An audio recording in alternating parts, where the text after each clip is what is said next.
Everything begins and ends with awareness. Awareness can touch every aspect of who you are. So we have to start there. We have to start with helping people understand that it is the most important thing you can do as a conscious creator, the most important thing. And then how do you develop the capacity, and what does that mean? Directed at what, So that's what we're going to teach. That is part of the practice of knowing that you're going to find clarity. You will find rest. You will find confidence. You will find your purpose. You will find the answer to your decision internal. Welcome back to this season of The Climb, a journey where listening to your heart reveals your true potential. With the Intermountain philosophy, on this show, we're here to teach you how to embrace the limitless nature of growth. Women are reshaping the world, driven by their dreams. Our mission is to empower you to listen to your heart, pursue those dreams, to create a community where women like you can begin the climb to true success together.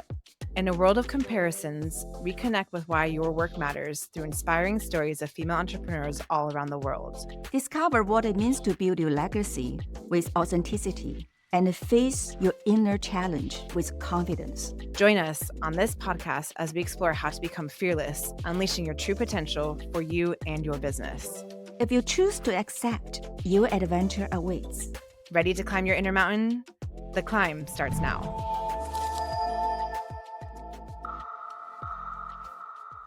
There we go.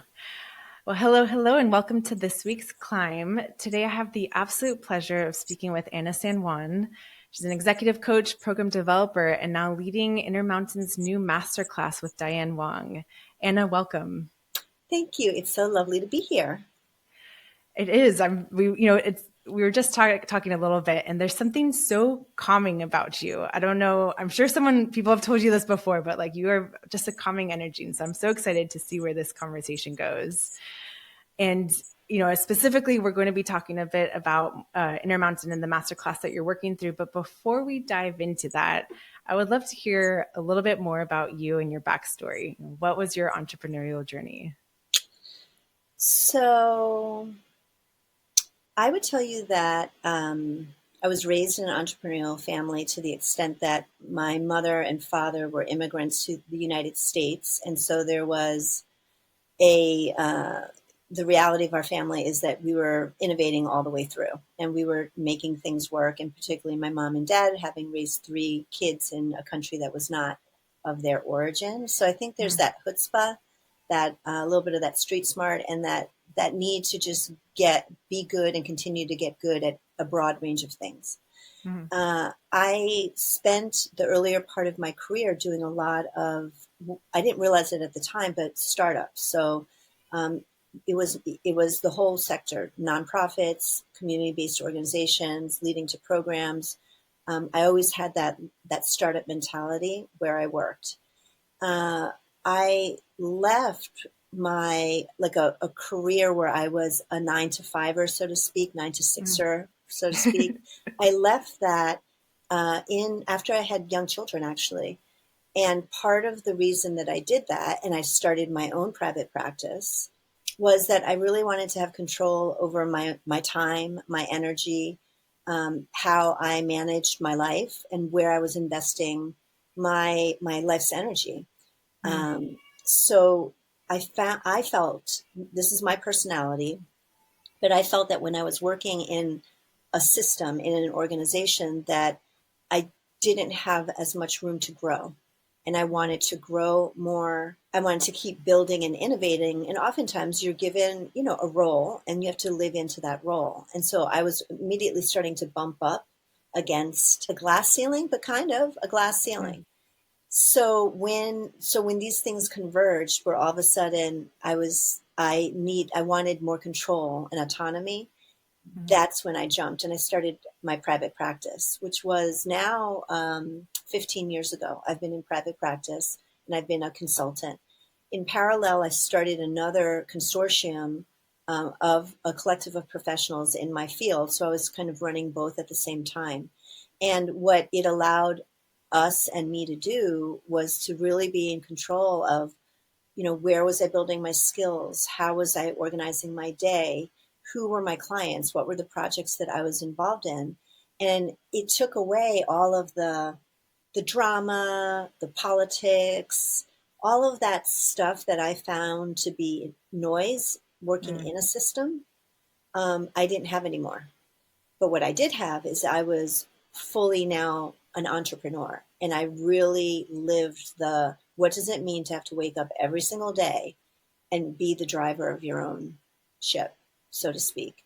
And so I'm very interested in personal growth, in human potential, in business skills, leadership skills. So I became my own laboratory experiment. And everything that I teach and everything that I share with my clients, I've lived through and applied to myself.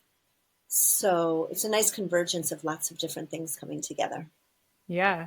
I mean, it sounds like you basically ultimately created a system that fits your lifestyle and your energy and in a world that like you can, completely thrive in, right? Yeah, Yeah. can thrive in, but I to be totally honest, I think it's a constant work in progress. Mm.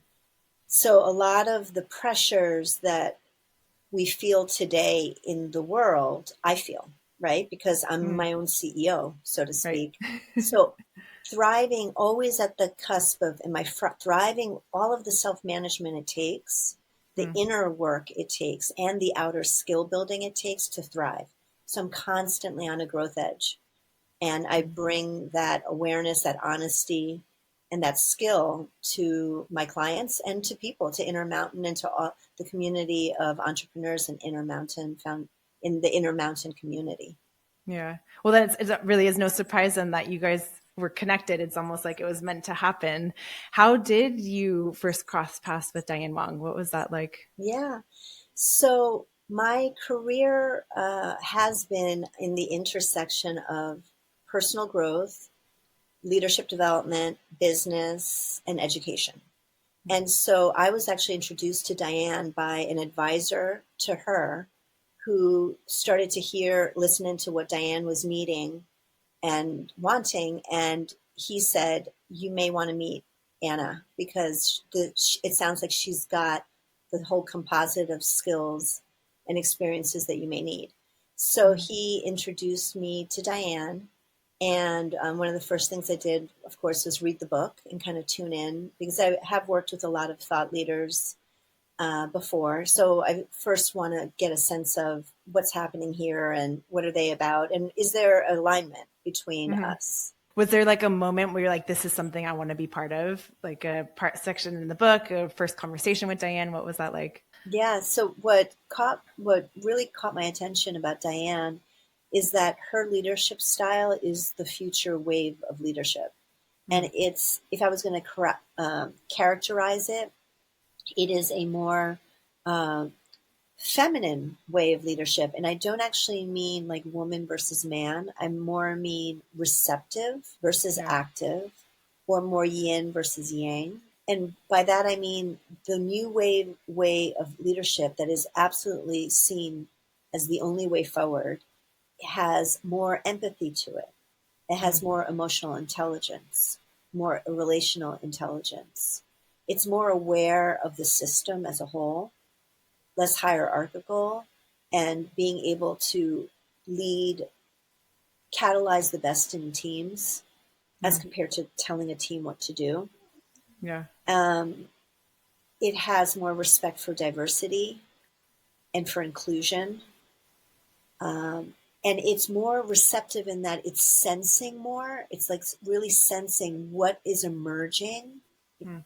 and coming towards us and using that as part of a GPS, for lack of a better term. That, like I said before, things are so fast paced, complex, ambiguous, nonlinear, that is the new normal. And the only way to really lead in it is to really harness the collective intelligence of a group and to listen into what's coming. Mm. And Diane really embodies that.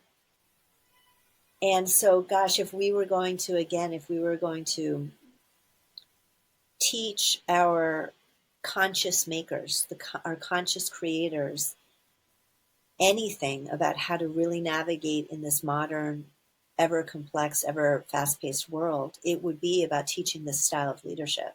Hmm. This style of leadership is the style of leadership that's being taught at the most expensive, customized leadership training programs in the world, and who happen to be the participants are largely men, Hmm. because that's where the money is. That the money is being invested there. It's called vertical development. Hmm. And it's called development that vertical development. Sometimes it's called adaptive leadership development. But that's what Diane does. Yeah. And I would love to get that wisdom and that awareness into the hands and the mindset of a broader community, like women entrepreneurs all over the world, Hmm. and our young emerging leaders all over the world. Yeah, it reminds me a little bit of I don't know if it's soft skills is it's not the right term. It's almost like soft skills has gone on a rebrand to the emotional intelligence, which has now gone into a rebrand of vertical leadership, basically. But for the longest time, we like poo-pooed these types of skills of empathy, of, caring in Yeah, leadership, collaboration, right? All those. communication, listening. Mhm. Yeah. And those skills now are being taught at the highest level. I think that's amazing. And I it's know. time to embrace that, right? Mm-hmm. I love it because I giggle too, because it used to be called self-help Yeah. Yeah. until it started to be like, well, this is not about help. It's about self-knowledge. Yeah. It's about inner development. We are becoming more intuitive, more less boundaried, more Yeah. operating from the heart than the head. That is just the reality. It's a fact. Mm-hmm. It's a fact in science. It's a fact in leadership studies and education. It's just a modern reality. So I love that we've gone from like the woo woo self help. That's not it at all. It is about, and self help is also, truly by definition, is about solving problems.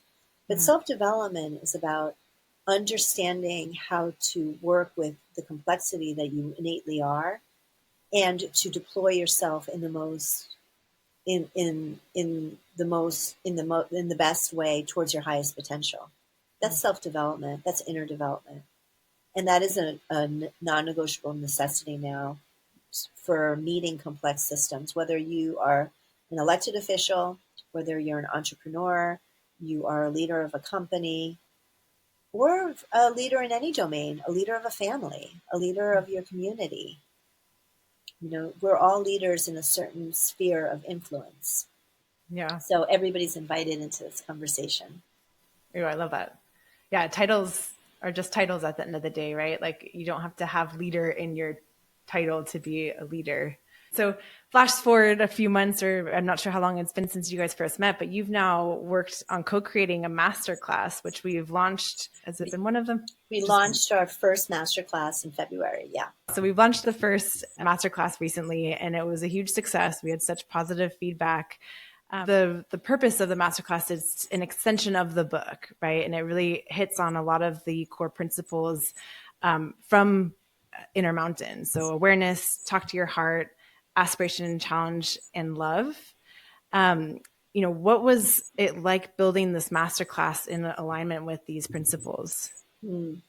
So I proposed these 4 inaugural principles to Diane and her team after having really immersed myself in her bodies of work. So her videos, her speeches, what's been written about her book.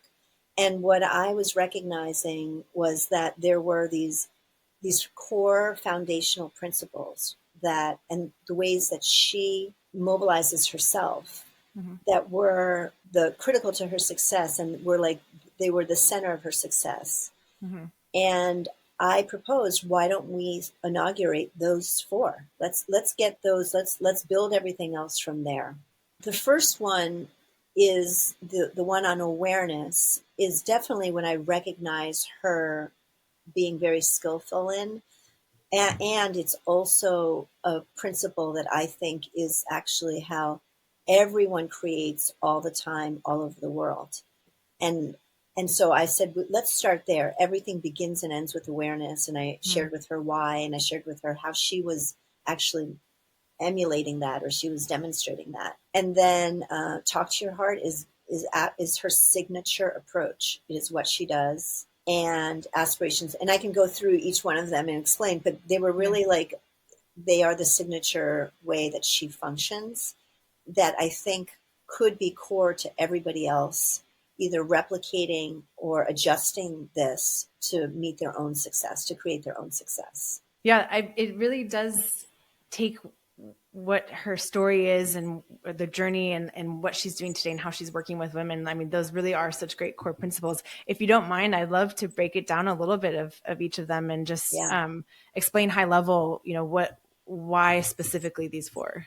In the field of personal growth and in the field of leadership, everything starts with awareness, right? So you have to become first aware of what's happening, moving yourself away from an autopilot, which is how most of us can function most of the time.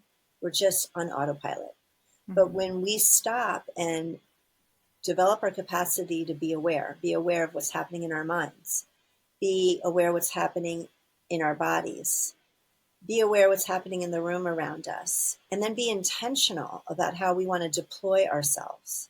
Move away from habits or reflexes or fear driven like impulses, move away from those and be consciously deploying yourself, consciously choosing how you want to manage yourself and how you want to work with the people around you and how you want to create Mm-hmm. businesses, create your life. So awareness can touch every aspect of who you are.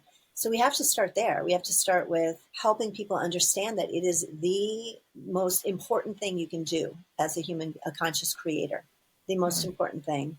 And then how do you develop the capacity and what does that mean? Directed at what, So that's what we're going to teach. Which actually, pausing really quickly there on the first masterclass, that was something that an actual exercise we went through of awareness, pause, and choose. Yes. And I saw your post recently in Intermountain where you were practicing that in real life, and I watched it afterwards. And I had a moment this week where I woke up in the morning and I could feel the chaos of my mind. I was Mm-hmm. all over the place. I couldn't stop. I couldn't shut it down. And I was like, wait a second, let's take a step back and think about what's happening and be aware of why am I all over the place thinking of all the different things. Right. Kind of went through that exercise, and it was really, I felt really proud of myself after, because I was like, okay, I can take a deep breath. Right. And I Right. can figure out my path, how to move forward and get out of this chaotic moment I was in. So a real life example of the masterclass in action. So I And appreciate you sharing that. Yeah. absolutely. And the truth is that no matter how masterful you are at it, it is a constant practice, Mm. right? So if you don't ever arrive, you are constantly committed to your practice of understanding. If you're feeling in a negative state, it could be stress, it could be anger, it could be noticing negative thoughts in your mind, that you stop and you Mm-hmm. become aware, okay, what is happening? And now how do I get myself out of this spiral? Because I'm only going to create from that place now. And it's not Mm-hmm. going to be good for me or anybody else. So being able to pause and then know how to walk yourself out of it. And for me that morning, I was seeing myself feel all this pressure and spiraling. Mm. And I'm like, wait a second. And I talked my way out of it. Hey, Yeah. here's all the things to be appreciative of. Here's all the opportunities you have. Here's how you are so prepared to meet this moment. I talked my way through that. As I did that, I could feel myself, because it's the truth, re-believing the things I was saying. And then I started to feel less stressed. I started Mm. to actually feel excited about all these things that were previously pressuring me. And I shifted out of that so that I can then produce my day. I could show up and be the entrepreneur that I am and the person who wants to create good things in the world. And that was real life. And so I teach this. I have to practice it every day, Yeah. every day.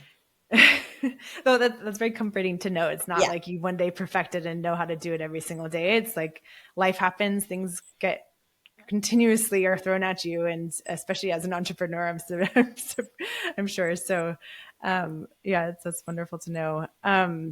Well, not that you were in that moment, but that fact that you also have to work on it as well. So talk to your heart is really about accessing that inner wisdom, that inner essential self that is the wisest part that you have in you. And it's so much of us are trained, or this is the world that we live in, to look for externally for validation, or externally for guideposts, or externally for our ideas, but really they all truly do sit inside. And so one of the things that Diane is amazing at is that she goes inside. You'll even see her doing this in the middle of a meeting. You'll see her kind of look away and then tune into herself and get clear about what is the thing that she wants to say next or do next, or the decision she wants to make. So talk to your heart. The talk to your heart's a little bit of a like a saying, because some people talk to their gut, some people talk to different aspects of their body, but the point is to go to your inner source first.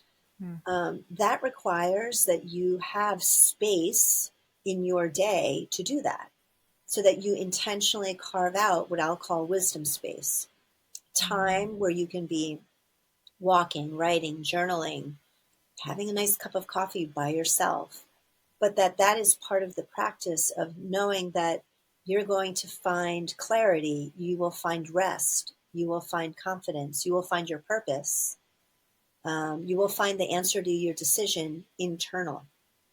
And that's the second principle that we want to animate. That is a central principle that Diane uses, and we want to show our community the why and the how of that, and Yeah. to affirm that is actually, if you do that already, you are on the right path. That's it.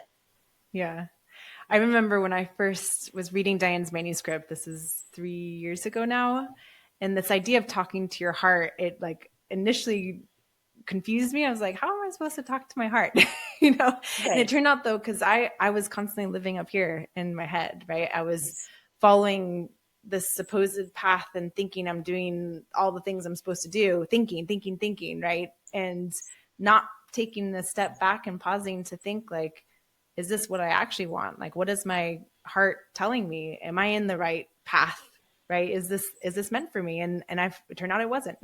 So it was the first time in my life that I was like, oh yeah, I need to pay attention to what, like, me as a core, like, what do I really want and care about? What excites me? What is the thing that makes my, skin get goosebumps and that I'm excited for? And it was such a cool moment to, and I know exactly what you're talking about when Diane has that moment where she's in the middle of, speaking and you can see that thoughtfulness that she has of like taking in and talking to her heart, excuse me. And yeah, it completely transformed my direction of where I am today. And it started me to think about like, what is that path? And so I as also a practice, really have to work on talking to my heart and paying attention to what it's saying versus just doing that logical side of things, You make a really good point, Natasha, that there's a lot of research that's coming that's rather new, the last 20 years, talking about the heart being quite a bigger brain and a bigger source of our intelligence than our brain that we have in Actually our heads. And that there is absolutely a way to be able to attune to it and listen to it and pose a question and see what our heart and our body says to us about where we want to go, what decision we want to make, what makes us happy, what's the right thing for us to do. So that's an amazing skill to affirm in others and to give people other access to. And that's a really good point. Like, aside that there's a brain center that sits in our heart. Yeah. And like that is where we are intuitive. That is where we have other ways of knowing that are not the logical way. And those two ways, the logical and the, I'll call it intuitive, those are so important to be able to live successfully today in a way that wasn't always true in, recent decades or in the last 100 years or say. It's more and more important to have access to those two ways of knowing today than ever. Yeah. That doesn't surprise me also, because I feel like when they're misaligned as well, that's when health issues arise, right? From experience, I had chronic migraines. And there was just such a misalignment in both what my heart was saying and what logic, or society in this case, was saying. And so I think that is a really good point. And maybe we could talk, I know we still have a couple more of our principles, but like self-awareness in general is critical today. Is that something you want to, like, why do you say now more than ever it's important to have this awareness? The world is more complex and more fast-paced than ever in human history. And the old ways of doing things are no longer working. So not that long ago, there were experts in a room who had seen things before, who could come in and say, here's what we're going to do and how we're going to do it, and everybody's going to follow, and everybody would. Yeah. Right? And we were all organized to follow that leader and to trust that they knew they had the answers. Today, that is no longer true. And today, leaders succeed they are no longer the experts because what's coming at them has never been seen before. So for instance, look at COVID. Nobody in the world in that moment had ever experienced that before. There were some experts in different disciplines, but collectively there was no answer for it. So we had to live through COVID, or even AI. That's another very current example. We have to live through it by being teams of people who have diverse specialties and take that shared expertise and meet a new problem in a new way. So we can talk about this a little bit later. And I know that we may get to it about this new wave of leadership and what it takes. But essentially, in order for you to lead yourself or others in this new system, you have to be very aware of what's happening to you. How are you managing this fast pace and this complexity? What's happening to your team? You're scanning a landscape for what's happening to your team or your system. How can you mobilize them and catalyze them to do their best? And this is all about self-awareness. It's all about being aware of yourself, of others, and sensing into the future as it's coming to you. These are super master Jedi skills that is what leaders in complex systems today are being taught how to do. And it begins with self-awareness. Wow. I wonder, and I hope that they're starting to teach this in business school or even, younger ages, because man, I wish I had known half of what I know now. I mean, it's only been the last few years that I've been introduced to more of this, honestly. And I feel like I would have, it just would have had such an impact in the real world if I learned this in school. I totally agree. And that's why I really give Diane and the Intermountain Foundation a lot of credit, because that's essentially the vision, is how do we bring this wisdom, this intelligence, which in some ways we're already all practicing unaware, right? But how do we affirm that this is the right thing to do? How do we help people have access to these tools and these principles? And how do we do this to scale? And with the network that Diane has, it's millions of people around the world. Yeah. So I agree. I wish my teenage sons and their friends as soon as possible would learn this. I would love to teach this in the universities. It is what we are teaching the top executives in the world. Wow. So why are if that is true, because they are leaders, and because what they do matter, then let's get this to as many people as possible. Amen. Let's do it. I mean, we're in the process, and it's coming together so amazingly. Exactly. So I love it. So, okay. Principle number 3, aspiration and challenge. Okay. So in again, like leaning back on the uh, the fields of personal growth, personal transformation, leadership education, even athletic training, Hmm. it all starts. You have to have a goal that you're going for, and you have to have an awareness of what are the challenges that you're going to meet along the way. So it's almost like, so it's aspirations and challenges. It's almost like a personal quest, we can call it. Hmm. But it's really about, you want to learn these things and want to get better, but, and to apply it at what? You need to have the what to apply it to. So maybe another analogy would be, you're riding a bike and that's your aspiration. You want to know how to learn how to ride a bike, and your challenge is the road. You're going to ride it on the road. Hmm. So in all of the work around personal growth, like especially like when I start any work on executive coaching, I'm working with the leader to say, okay, you have this goal that you want to get to. Now, what's getting in the way? And let's get you strengthened and aware and shifting your behavior so you can arrive at that goal. In the absence of that goal, there's no real motivation to like work through the work and the Hmm. resistance of the challenge to get to that goal. Yeah. Right. And so you actually need it. It's a requirement for growth to have an aspiration that you're looking at, and then Right. an awareness of what kind of mountains you're going to have to climb to get there. Ooh, I like that. Yeah. It's that saying, if you don't know where you're going, how will you get there? Right. Yeah. Yeah. You have to have a vision. That's how we're wired. We're Hmm. wired to, it gives us the motivation. There will be resistance, there will be challenge. The bigger the why, the more likely we are to succeed, actually. Because that why, when it's big, we become very full of courage and creativity and resourcefulness to get to that why. So we want people to have big aspirations, and then we want to help them understand the smaller and bigger moves that they need to make to get there. Wow. That's almost like counterintuitive, honestly, to think that like the bigger the goal, the easier, not easier, but the more likely you are to get to it is. Is that what you're Yeah. saying? Yeah. The bigger the goal, the more important it is to Yeah. you, the more likely you're going to step in and give it all you've got.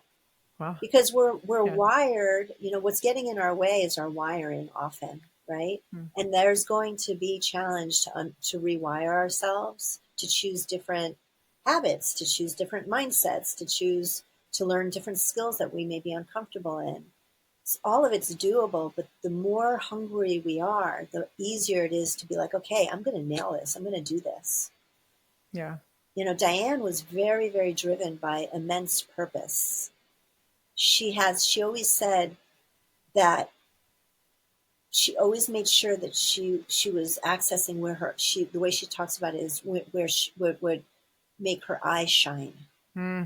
It's Yeah. her way of talking about what activated a sense of deep purpose for her. Hmm. And she stayed attuned to it, and she was very driven by it. And she was driven by, and she continues to be very driven by like a global mission. Hmm. There is nothing that's going to stop her. Nothing. No barrier. Yeah. And so she's a real like leader and model of that principle. Nothing's going to stop her. And there's a lot that's going to get in her way. When you speak of the rewiring as well, going back to a big thing that so much we talk about at Intermountain is that inner dialogue, right? And I think rewiring includes that inner dialogue that we tell ourselves that might be holding us back from reaching those goals. And I think that's a lot of what we're going to be working on too in this masterclass of paying attention to that inner voice and making sure that it's not getting in our way. And even I remember when I first started paying attention to it as well, not realizing just how negative she was. I can't even say it's she because it's not me. I would never be that mean to myself, I feel, right? but I Right. was. Right. And so yeah, things like that of that actual rewiring that needs to take place. Right. I mean, Mm. we're in really good company, and I think it's comforting to know that the brain is wired to look for and scan for danger. Mm. And a lot of so that what ends up happening is that we develop a negativity bias. Mm-hmm. It's a cognitive bias where we're looking for all the things that can be fixed or better, and as a way of trying to assess what's in front of us and make decisions. What happens is, though, we turn it in on ourselves. Well, you should do this better, and you should be faster, and you should, and here you go again. And that it starts to create it is a negative cycle. That is the way the brain is wired. That's like another moment of awareness. It is not your fault that you think that way, but it is the way you think, and you do have the ability to control and change it. In fact, you must, Mm. because you will create from whatever place, either negativity or positivity. So, okay, we have this amphibian or this reptilian brain. It's wired in this direction. Noted. I'm seeing it now. I'm going to rewire it, and the brain is flexible. Yeah. Neuroplasticity is real. You can shape and change your brain. So we have to take that self-awareness, we notice what we're doing, and we shift it, and we will change how we see the world. And then from there, we're changing how we create in the world. Yeah. And probably what the frequency we give out to the world, right? And what Absolutely. comes back that way. Because if we're constantly in this negative mindset, we're going to be giving out negative energy, and that's what we'll be attracting. And I think that's something I know so much Diane and Harry and the team, we speak so much of the frequency that we want to project into the world, and it's that high vibration that we're looking to bring, and that's what's connecting us with you, for example, right? I mean, Right. it's really quite powerful, It that really shift. is. Mm-hmm. It's an incredible moment in history, because never before in history have we in the mainstream have access to these scientific facts about how we think, how the brain thinks, how we put off is what we attract. I mean, it's amazing that we have access to this to affirm that all these things that we're saying are real. They Mm. are how we create. That's why it's like we are master creators. And Wow. that's why we're also the only species that has free will, Mm. that has the will to choose. We're not completely driven by our DNA or by our instinct. Yeah. So it is an amazing opportunity right now to become, as Diane says, to become our own experiments, to understand that we are in this constant opportunity to grow and arrive at our fullest potential. And not even just so that we can have money or we can have Yeah. things but really in service of being able to create powerfully in a way that is healthy for the entire world, healthy Sure. for ourselves, for our families, for our communities, for the environment. The global sustainability is a vision that is squarely what Diane's vision is about. So I get so excited. Like, this is amazing. Let's get this information out to as many people as possible. Let's be in community learning and practicing this. And let's create powerfully in the world, because the world needs us to do so. Oh, I totally agree. And I love that you brought up this idea of being an experiment. For me, the way I interpreted that the first time was looking at that, it took the pressure off of Yes. having to know and figure it out and have everything set in a certain way, right? It was like it removed that pressure and let me create in a way that I never could have done before. When I started just that one word, tweaking it as okay, I'm an experiment. Why not? Exactly. It's always progress. It's never perfection. We are Mm. continuous works in progress, continuous improvement, continuous development. That is what innovation's about. Yeah. What haven't we tried before? Being curious, being light, being in a positive learning environment that we create for ourselves. That is an amazing way to live and work in the world, and to experiment and be light and fun about it. Like, Yeah. haven't tried that, or wow, that really didn't work. Oh, well, what about this? Oh, that worked. Yeah. Okay, cool. So, it's about applying empathy to yourself, curiosity to yourself, and being light and loving, Yeah. really. And playful, right? We need more of that joy and playfulness in our day to day, I'd say. Yeah. Okay. All right. And the final principle here, we've got love. Yeah. So love is a great topic, and but one that you don't often see in, business or business executives. But I think more and more we are seeing it. Love is not about romantic love. It's really pointing in the direction of that human quality that um, acknowledges that what it needs in order to feel taken care of. First of all, that it needs to be taken care of, but what it needs to feel taken care of, it needs to matter, it needs to belong, it needs to be cared for. That we create acknowledging that we as individuals need that our extended relationships need that, our teams need that, our organizations need that what we create with has an impact. So that everywhere you go, if we're creating from a place of love, we're being aware of what is needed by the larger system, that we care for it, that we have an impact that leaves a positive effect and not a negative effect. Our environment, the animals that are affected by the products and the supply chain that we're in, the whole of it. So when you have that as a variable to your success, am I being loving? And one of the things Diane says that's very powerful is, what could I create if I knew I was loved? Mm. Like, what could I create if I knew that I was insisting that what I created was life enhancing for everyone and for everything that I touched? Mm. And when that becomes a variable, it becomes a very powerful anchor for designing what we create. We're working on, it's such a big topic that we Yeah. actually have to work to bring it down to something that is accessible and can be practiced and replicated. But it is central, and it is how Diane is doing her work. There's a lot of love. Yeah. Yeah. Which you can feel, just with the team she works with, but also extended with the activities they're doing in China right now, the China chapter, like the workshops that they're doing in person.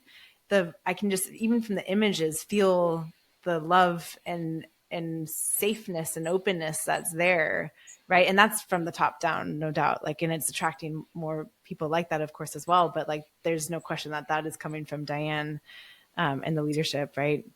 Yes, absolutely. Yeah. She has a really lovely way of making people feel like they matter, Hmm. that they belong, that how they feel, it matters, and that they are being cared for and Yeah. affirmed. And that, of course, has a huge impact on everybody who comes in contact with her and her team and how they function. Well, so you've worked with many leaders over the years, of course, in developing programs.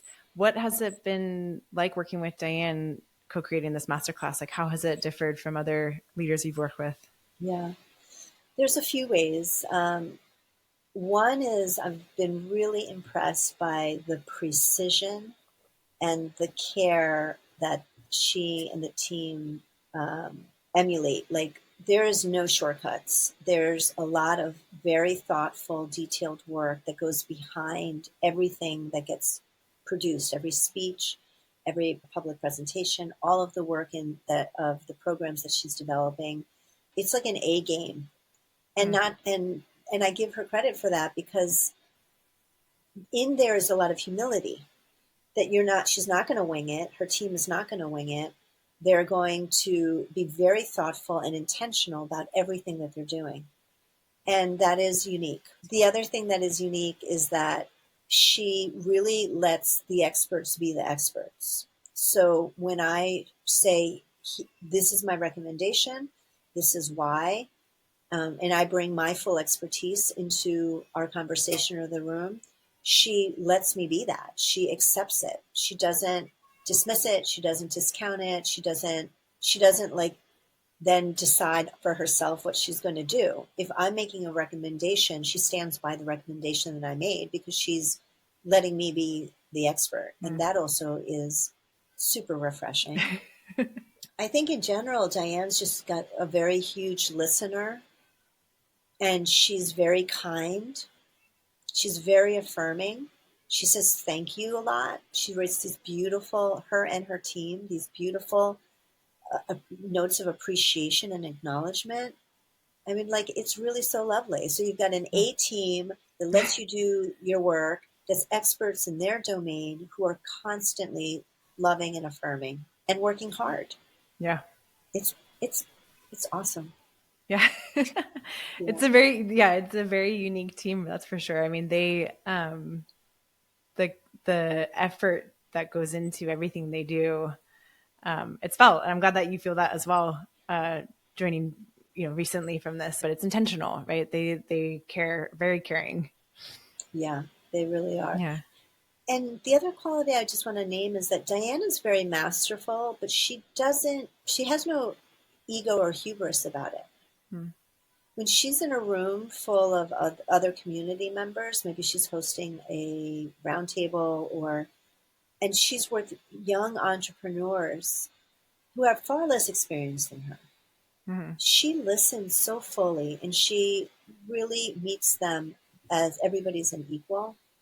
And that's also very empowering for the people who she meets. I just find that to be a quality of leadership that is beautiful to see, but has a very positive impact Mm-hmm. in the circles that that she's leading in. Yeah. That reminds me actually of a specific example conversation I had with her when we did a live episode of The Climb in LA, in September of 2023. And I was nervous. I had never done, a live, I just started doing The Climb, and it was a full production. There was camera, crew, there was like 40 people there. It was impressive. I was very nervous. And so I felt like I had, you know, not ruined it by any means. The episode turned out really good. I was definitely in my head and overthinking everything, and I was still very much critiquing myself in that time. And afterwards, I went up to her and I apologized for my nerves, and I hope it turned out okay and everything. And she looked at me so honestly and just said, "You're going to look back at this and be so proud."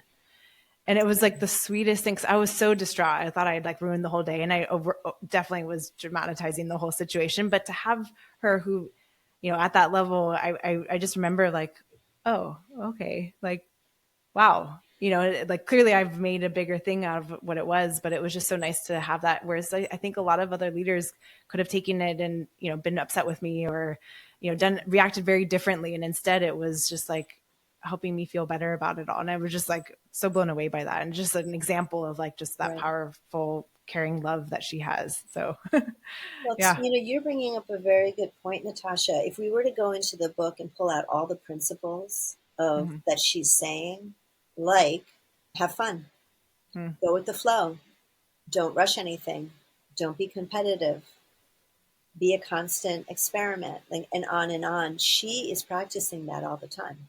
Yeah. And she's reminding us to do those things. Mm-hmm. So in that case, she's affirming you, like, you did wonderful. You will be proud. There are times that she said to me, we have to have fun. We have to accept the right timing of things. It has to feel good. And I'm like, thank you so much. You're right. You know, Yeah. Oh, I love it's that so much. So, gosh, I mean, we still have so much to come with the masterclass, but yes. and it might be a little too early to be saying this, but like, what impact do you hope that this is going to have on the community and beyond? What I'm sensing is that there is like, this is very organic process, and there are things that we're becoming more and more aware of. These 4 initial master classes, they're our launch, but there's so much with that can be taught. All of the Mm-hmm. principles that she lives and she stands for, we can create learning circles, and we create a curriculum, master classes, or other ways of getting these tools and approaches to people.